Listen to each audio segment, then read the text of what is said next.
Hello, everyone, and welcome to Global Wellness for All podcast. My name is Lale Hancock, and I have the great pleasure of being your host every single week, bringing in conversations, tools, resources to bringing more wellness and well-being in all aspects of our lives, whether it's relationships, it's finances, business, our bodies and mental health, whether it's having more communion with our magical earth or bringing more awareness and consciousness in everything that we're choosing. So thank you so much for being here. Hello, everyone, and welcome to Global Wellness for All podcast. My name is Lale Hancock, and today I'm here talking to my friend, Frankie Picasso. So Frankie, welcome. Thank you, Lily. I appreciate that. Well, I had the great pleasure of meeting this incredible angel in the world during one of the G100, really talking about the media, the arts, and the communication. I might be mixing up how I'm saying it, but during the highlights of one of the wings of the G100. And when she was talking, I was just getting happier and happier and happier of like, we need to have a conversation on my podcast. I need to know more about this incredible woman. And I'm going to share a little bit, but really, I'd like it that you tell the audience a lot more about you. So let me just start with the little bit that I have. So Frankie is an international socialpreneur, talk show host, and champion for change, who's been transforming lives and influencing cultures for the past 30 years. Professionally, she's a certified life, business, master coach trainer, author, artist, activist, radio and TV host, who just happens to specialize in the impossible. I mean, just that alone is worth a conversation. Oh, wait, also, you're a mom and a grandma, if I recall correctly. I am. Look at this beauty. How is that possible? Thank you. You live long enough, it happens. For sure. Yeah. So, this is just a quick little snapshot. I know, you've been an author of 5 books. You are an amazing artist. You give back to the communities. You work with a lot of different projects. What is it for you? And I want to kind of go to that beginning. What was that spark that maybe influenced you starting that journey? So do you recall that moment that maybe all of this kind of got ignited? You know what? I honestly can tell you, I never knew what I wanted to be when I grew up. I wanted to be everything. I had a nickname. I wanted this. I wanted that. It was true. I wanted to be a veterinarian. I wanted to be, I did want to be an author. I did want to be on the radio. I did want to be, a life magazine or National Geographic, journalist. There's so many things I wanted to be in this world. And not that you can only be one, but, I had brothers who was a lawyer, a doctor, and an architect. So very disciplined, knew exactly where they were heading. I was a Rolling Stone, and I was a makeup artist. I was an esthetician. All of these things. I'm a Gemini. Oh, that interests me. Oh, cool. Let's learn that. That interests me. I'll learn that too. And I'd like to be a lawyer. I like to be this. I just want to be everything. And I took mediation, and I took hypnotherapy, and I took this, and I took that. I'm a professional student. I am. And that's cool. You know what? Some people just never know what they want to be. I want to be everything. But you know what? I have to say, as a Gemini co-friend here, who also wants to be everything, but what if it's not that we don't know what we want to be, but just that the world is so infinite. It's not about defining to be only one thing. Like, I'm in Dubai now. I am creating a wellness center here it's in construction, but I was talking to different people about all these other businesses that I want to create here because like I am that octopus, like I Exactly. gotta have my arms in lots of different things. Otherwise I get bored and I create destruction. So There you go. like Voila. Exactly the same. And I don't like to run things. I like to create things. I like to ideate. I like, oh, how are we going to make this happen? How are we going to make that happen? That's the fun part. It's not the day to day. So I used to tell people, if I was going to design a dress, I'm the dress designer. I'm not the person who's going to put the seed pearls on or hem it. yeah. I don't have that kind of patience. Other people have that kind of patience. I'm just a big picture idea, move on. That's me. That's what I like. Yeah, for sure, for sure. I get you. I know you And get that. actually, it's actually kind of interesting because I facilitate a program called Business Done Different.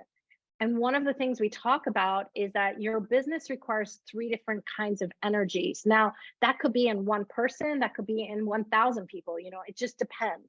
One is the creator, one is the mover, and one is the connector.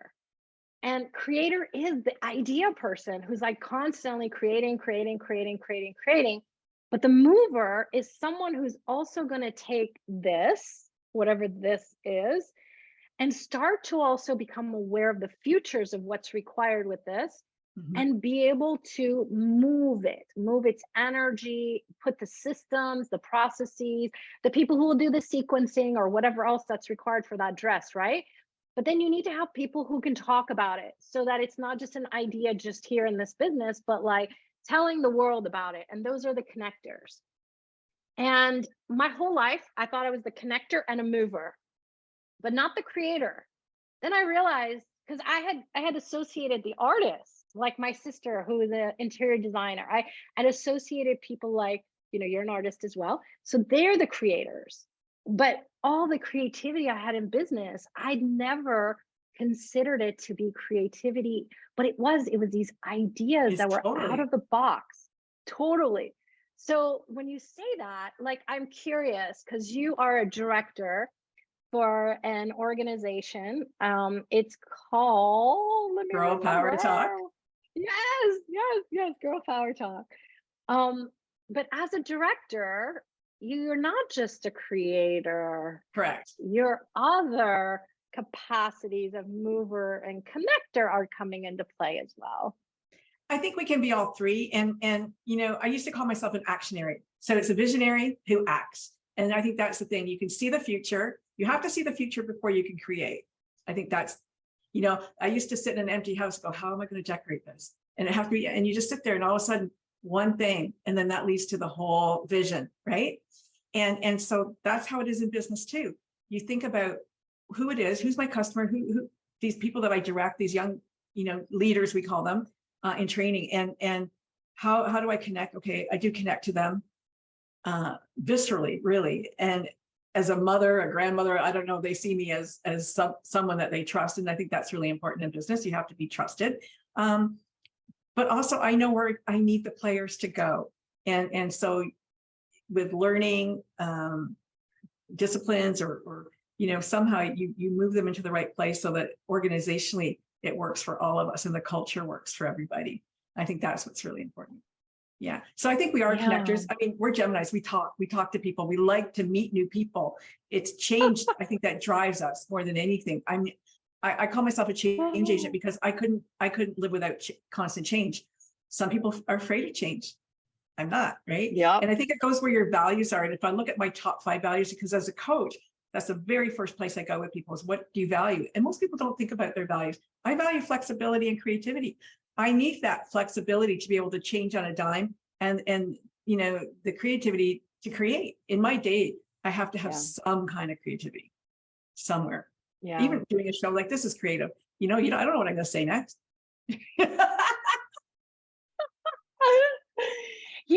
The interesting part is I think you could be a Gemini and not be the connector that we're talking about. For us, we call the three energies the foundationalist, and that is you having like dominant energies in all three. I think we all have some, right? We have some, but we're select to maybe where we apply it. So I'm also curious, like, like when I think of you as an artist, like what what you require in that environment of this white canvas, like what inspires you, like what gets you going, what, like tell me more about that part of it too, because I think these are all different parts of so many of us that maybe sometimes we hide because we don't really know, like, yeah, this is an asset, this is one of your capacities, like bring it forward. In hypnotherapy, sometimes we do parts therapy. So we talk Okay. to the different parts of ourselves, and Yeah. we meld them and merge them together, because one part's not working with the others. And it's almost like having different personalities that, I call them the members of the board, and you have to get the members of the board on the right page, if you want to move forward sometimes. So because we all got them, different voices in our head telling us all these different things. As the artist, I don't know, the artist has always been there, but I didn't start painting. I didn't start painting until I was 50, 52, maybe even. Didn't know I could paint. I couldn't draw, but I can paint. And they're two different disciplines. And I just found that out. And so I've been painting for a while. But painting for me became fun when I could use it as a means of giving back, as social impact. Because just to paint, Yeah. you run out of wall space. But to paint for people who are going to appreciate something, and I love animals and dogs, and I paint a lot of dogs who have passed on, or dogs that are still here, that people really love, and custom paintings. But the twofold is that, then money goes and pays for surgery for children. So that's kind of the blessing in the art. And so sometimes it's nice to have that. Because sometimes I don't know what I want to paint, but I know that I want to give. Yeah. So you just try And stuff. I love that in so many ways because it's like, so often people say age limits what they can do, but it's a lie. It's just something up here. And if we don't have that point of view, like, before 52, if someone said to you, hey, can you draw this? You're like, no, not really. But then being able to actually paint, I've seen some of your paintings and I think they're amazing. They're Thank you so adorable. We're much. gonna have one. Yeah. And so like I get like also people who are watching or listening, like what is it that you haven't even been willing to give yourself the chance to explore? Because Yeah. until we explore, we don't know. The Like problem with it, sorry, what the go problem ahead, with go ahead. adults is we're afraid to make a mistake.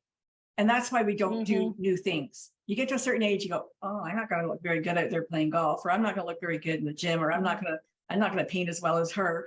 So we don't do it. And we're afraid to make mistakes. And that's why, when older people, they get a cell phone and they see the swipe, they go, I don't know how to do that. Like, oh my God, a computer, I'm going to wreck it if I touch it.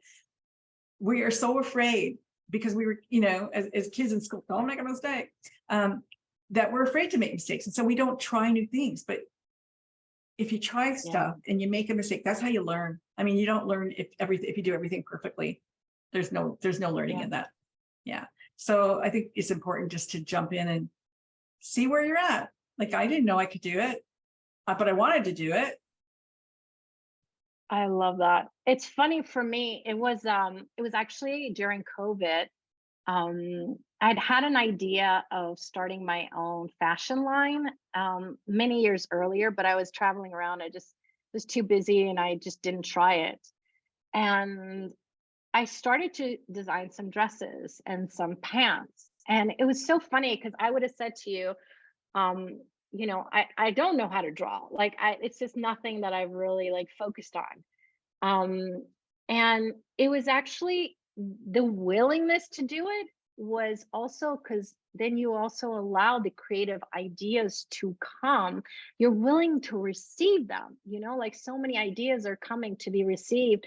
And that moment that we reject when we say, oh, I can't do this, I've never done this before, or whatever, you're actually rejecting that possibility instead of inviting it in. And then the next step is, oh, what's required for me to be able to do this, or who do I need to talk to? Where do I need to Right. go? Yeah.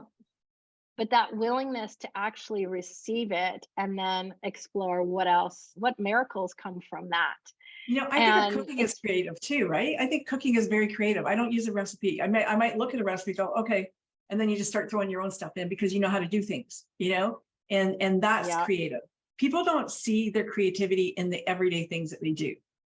because it's just so ordinary for them. They know how to Yeah. do things, crocheting and knitting and all these little, these things that women do that I don't do. I don't know how to do that, but other people do an amazing job. I have a stepdaughter who can make all these great little animals and stuff. How do you do that? Like, how do you do that? I can't even fathom doing it, but they do it, and they do it really well. And so I think that's the thing. We all have. I talked to somebody yesterday. It was a really young girl, like 23, and she goes, "Oh, everybody's trying to push me to get married and have children, and I don't ever want to do that. I just want to live in a room and listen to cats or have cats." So I'm like, okay. I said, but when you take such a hard stance, you don't allow for opportunity. Why don't you just say to yourself, perhaps not right now, and allow opportunity to come? Because I said, I had 3 of my kids that I'm never getting married and I'm never having children, and they're all married with kids.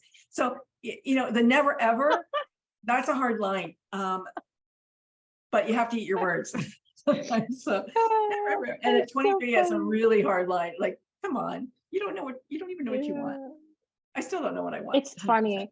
It is that thing, but we don't realize when we say, I will never do this again, or I'll never be this, or whatever, like we're putting a contract out into the universe. It's not something we want to do. But it is true that how often we learned we have to do the same route, as someone else, instead of we have like infinite choices. And what is it that would be fun for you? Like I used to go into the university and I used to speak to, the kids there and do a lot of different kinds of things with them, teach them my Leaders of Tomorrow program. And one of them was actually them really starting to look at what do they want to do with their lives. And so many of them, I would say at least half, if not more, chose their major because of their parents, not because of them. Absolutely. And it depends what country they're in. Exactly. And they didn't know how to tell their parents they didn't want this career for life, kind of thing. And it's really funny because so like for me, I was cell and molecular biology. I wanted to go become a pediatrician. Okay.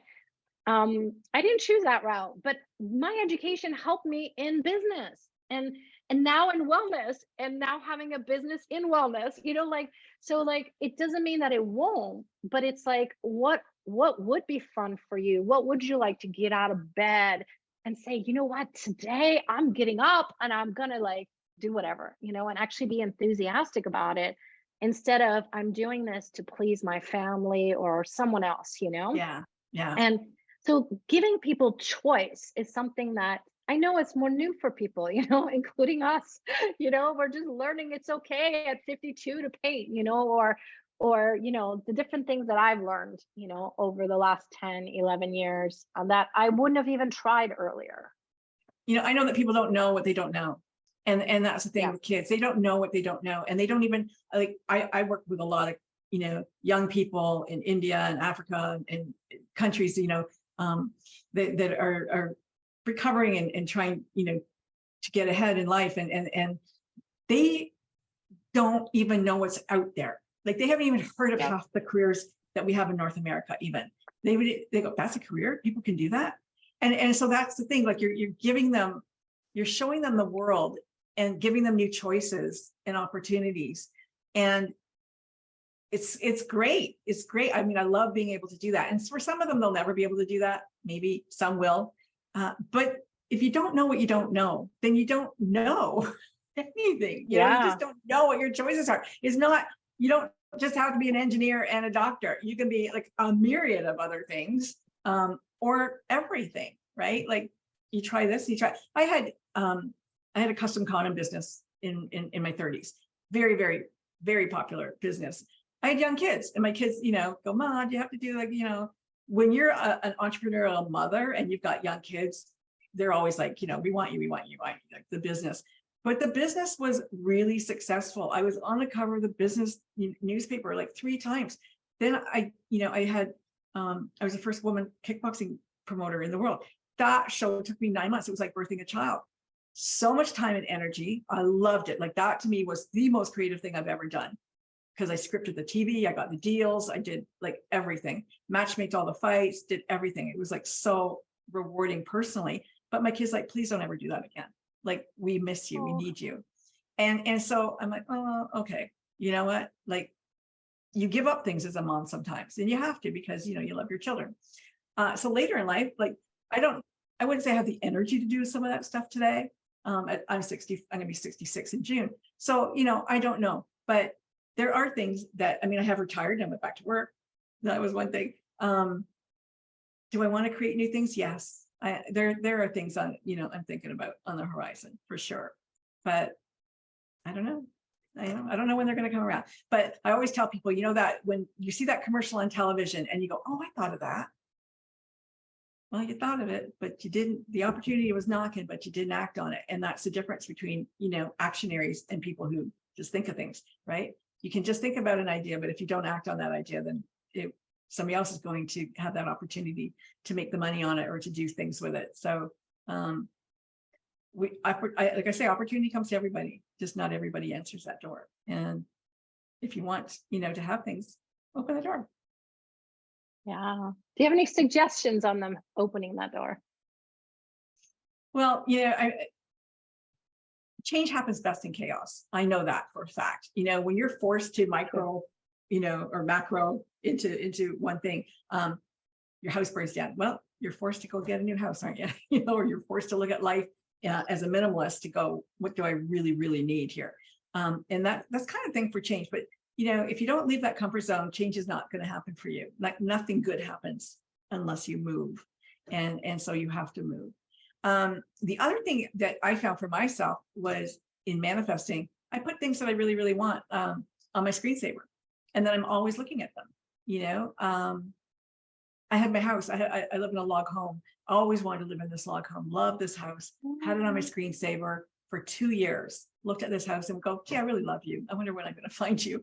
And then 2 years, I saw a real estate ad and I found my house. And I said to my husband, we're going to go look at this house. We're going to buy it. And that was the end of it. And we did. And we loved it. And we're still there. I think that happens too. Yeah.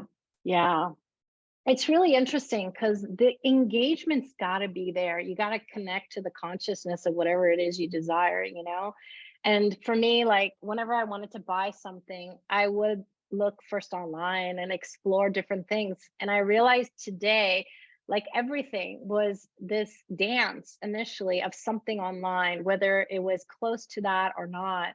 It was like the beginning dance. And the dance was different for the car versus the house or something else, but it always started with a dance of engaging with something. So with you, it's that, screensaver that you have to look at each time you open your phone or your laptop. But it is like, the more we're willing to have this gifting and receiving of that energy, it's amazing how we can actualize it. So I always tell people, what is it you desire to create? And what if you don't base it on your budget of today, but like, what is it like truly that would bring you so much joy? And then start dancing with it. Like literally, like, if you're doing the waltz with it, what would you do? You'd actually have to hold on to it, and just start dancing. So start playing and exploring and seeing where that takes you. And then who do you need to talk to? Where do you need to go? And then you'll find different places like that will find you, your websites that keep popping. They will find you. It will. Totally. They will. Yeah. It amazes me. I shouldn't be amazed anymore, but it always happens. I was in a really bad motorcycle accident and I was in the hospital for about 6 months and I was in rehab and I was reading, one of the nurses, I was reading a book and one of the nurses came to me and she said, oh, I'm going to go see the Dalai Lama tomorrow night. I go, oh, that's wonderful. And I was reading a book about the Dalai Lama. Anyway, she came back and he goes, the Dalai Lama wanted me to give you this. It was a bracelet. I'm like, what? Wow, that's pretty cool. Okay, thank you. And I had some questions. And I was in a wheelchair and I wheeled out down the hall. What do I see? I see a Buddhist monk walking down the hall. And I'm like, excuse me, I need to ask you something. I think, what were the chances that he was in the rehab hospital at the same time as me when I needed to talk to him? Crazy, right? Yeah. I'm like, stuff like that happens all the time. It just does. And when you recognize it and you see it for the opportunity that it is, and that you actually manifested that, like, that's a big wow. That's a big wow. Yeah. Yeah, it's beautiful. By the way, I met the Dalai Lama, and it was one of the greatest experiences. He is just fantastic. He came to DC when I was there, and it was such a gift to meet him. And he's so down to earth, like he just talks to you like, hi, we're having a conversation. You don't know anything different. He's just being himself. He's being truly himself, Yeah, which is yeah. His really energy cool. just jumps off from wherever you find him or see him, even on a television screen. It just, you feel that energy of him and just how beautiful it is. Really, really special. Yeah. For a while I was actually learning because I was becoming a Buddhist myself. I even had a Buddhist name. I don't anymore, but that was part of the journey, to get to where Yeah, I yeah. am today. But wow, I learned a lot. I learned a lot. And we live in this wonderful world, and like you said, exploration of like what would be fun for people. Any other advice as we're kind of coming to the end of our show today? Like if you could give advice to people about, maybe even starting that journey of something that they haven't explored before, or even if they have a business or something that, you know, requires some change and maybe expanding that. I always tell people, go back to your childhood and remember what it is that gave you joy. Because a lot of those gifts are back in the childhood. What I can remember the two crayons I always picked first, the two crayon colors, like things like that. And what was it? I had a little record player at 9 years old, and I sent away for the National Institute of Broadcasting record. Like, who does that? But then, I'm 50 and I go, oh, I really want to be on the radio.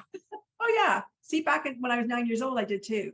And I really want, and I always wrote in my journal, I always wanted to write a book, but I didn't until I was, 50. Again, everything happened after 50. And so, life slowed down. My kids left, and now I can concentrate on me again. And I think that's a lot of it too. We're very, very busy, so busy today, like way busier than our parents ever were. And the other thing is, what, Lola, it's really hard to make friends when you're older. I think when you go through school as a tribe and all those people are there and they're going through the same thing that you are, adolescence, it makes life a little bit easier. But as an adult, a lot of times we're secluded from people of our own tribe. And so we're kind of left to our own devices, and we don't have that tribe to help us. And so, but they can listen to a podcast like yours, or go online, or, join groups. And whether it's a knitting circle, or a book club, or whatever, I think we need that, because we need people of our own, birds of a feather, let's say, to communicate with, and make and show us that we're not weird or different. We are pretty much all the same, but they'll give you that support that you need to jump. And I think everybody kind of needs that. But if you have a really great idea, and the people around you are naysayers, don't tell them. Just do it. Don't tell anybody, Yeah. because they'll talk you out of it. And at the very beginning, I also have, I don't know if you saw my website. I've got one of my websites is I can't even remember what it's called now, but that's so funny. Knock on wood. Don't worry, we're gonna have in the show notes. It's all good. Yeah. So, well, it's about Rent a Believer, because I believe in my clients. And I hold that faith for them until they can have that faith themselves. And so a lot of times I say, don't tell people if you know that they're going to naysay you. They're going to go, oh, well, what do you know about starting a business? What does anybody know? I always tell people, I didn't know, but I did it. And I think sometimes that's the best way to do it, because if you go, oh, well, the books tell me to do this, this, and this, books, right? What do they know? You have to, make decisions based on the moment sometimes, or based on your gut. And I know that you do that. I do that too. I think gut. And you can work on your gut too. You can work on that instinct to know that it's real and valid. But I think that's what's really important too. So, have a community, but do it on your own if people aren't going to support you, because you can. And Rent a Believer, get a coach or somebody who will, hold that faith for you until you have it for yourself. I think that's important too. But you don't need them forever. Yeah. It's not a crutch. It's just, a little bit of support.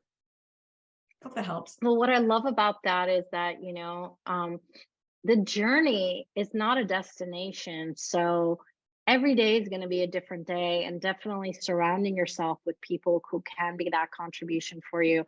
I have friends all around the world, and it's funny, I always ask, well, who can I contact now that can contribute to what's going on right now, what questions I have. That the same thing, they're not there to give me answers, they're not there to tell me I can't do it, but they're there to ask me questions so that I know more of what I really require. And today it was funny. One of my friends pinged in one of the groups, and I had talked to her in weeks. I saw her in South Africa a couple weeks ago, and I messaged her, and we were there for each other, and it was like that communion of like both of us coming together with like similar questions but different. And it's like they have your back, but they're not there to tell you what to do. And I think that's one of the big things. Very often people want to just share their opinion instead of allowing you to be empowered with what you know. So Yeah. definitely, I think that's important, to surround yourself with people like that. That's that's exactly what coaching is. Coaching is not having the answer. Coaching is asking good questions. You have the answer. We know that you have the answer inside you. We just got to get it to bubble up for you. And I think people make that mistake. You're not a consultant, you're a coach. You don't have the answer. I don't have to know anything about your business. I just have to ask good questions. That's it. Yeah. I'm a consultant and I ask questions. Yeah. I don't give them answers, but it is like, I love what you're saying. It really is that we're here to be that support, that energy for you, but really you are the one who's going to get the ideas. You're the one who's going to get the information and the awareness. So I love Yeah. that. Thank you, Thank you. Frankie. First of all, I love your name, Frankie Picasso. I mean, how Thank does it you. get even better than that? That's the coolest name. Oh, And I will have your websites listed in the show notes. So if anyone would love to connect with you, and can we just spend 1 minute about this project that you're working on? Now you're the sure. director of communication. Yeah, go ahead. Yeah, so I'm a director for Girl Power Talk and Girl Power USA. Girl Power USA is the charitable arm of Girl Power Talk. Girl Power Talk is an organization that bridges purpose and profit, which is beautiful.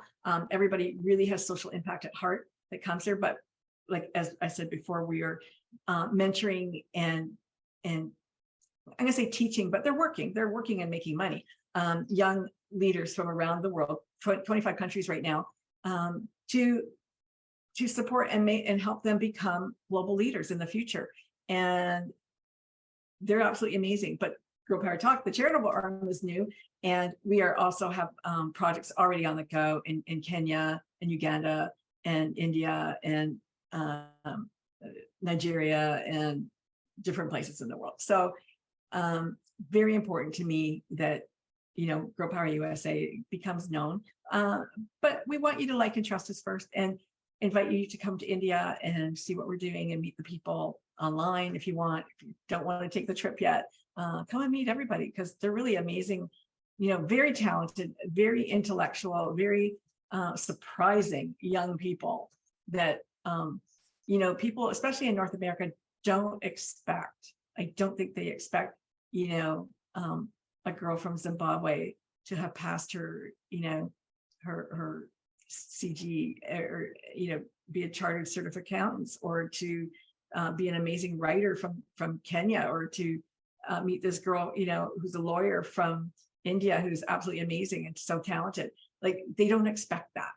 And these young people, some of them started at 13 and 14 working at Girl Power Talk. So bright. And I think when you give young people a voice and help them express themselves, they can do amazing things. We don't tell them what to do. They share what they want. And we riff off that, I think. Yeah, I just finished this weekend a Right Voice for You workshop as well. Cool. And so for me, like, empowering people to have their voice, whatever that is, in their cooking and their writing and their singing, whatever it is, Yeah. it's just so freaking powerful. And I'm so grateful for you and this organization and all that you guys have created and all the magic you're creating, because I know this new charitable is a brand new arm, and I know it will be successful as well. But Yeah. thank you so much for sharing it here. And if people want to know, there'll be a link to that as well, so they can Thank you. explore some more there too. Yeah. Yeah, I mean, Girl thank Power Talk you. is gender lens investing. That's what it is. And, we have to have a bias towards women because they need a little bit of a leg up in all countries, really. Thanks. Thank you, Leila. Thank you so much, Frankie. Big hugs to you. And I look forward to meeting you in person one day. Very soon. Thank you, everyone, for being here today, whether you guys are watching us live or you are watching this on a replay. And comment and please share and let others know about this wonderful woman and all the different possibilities that are available. See you guys soon. Thank you, everyone. Thank you so much for being here, whether you were listening or watching live or on a replay. We are so grateful for you. We want to hear from you. What would you like to hear about? What are topics that get you excited and you would like to know more about? You can message us on social media, whether it's Facebook, Instagram, Pinterest, or even sending us a message at globalwellnessforall.com/contact. And also, would you be willing to assist us? Would you be willing to contribute spreading these seeds of wellness and well-being to others? And as always, we are so happy you're here and what is truly possible with our amazing planet the minute we're willing to have more wellness and well-being. See you next time.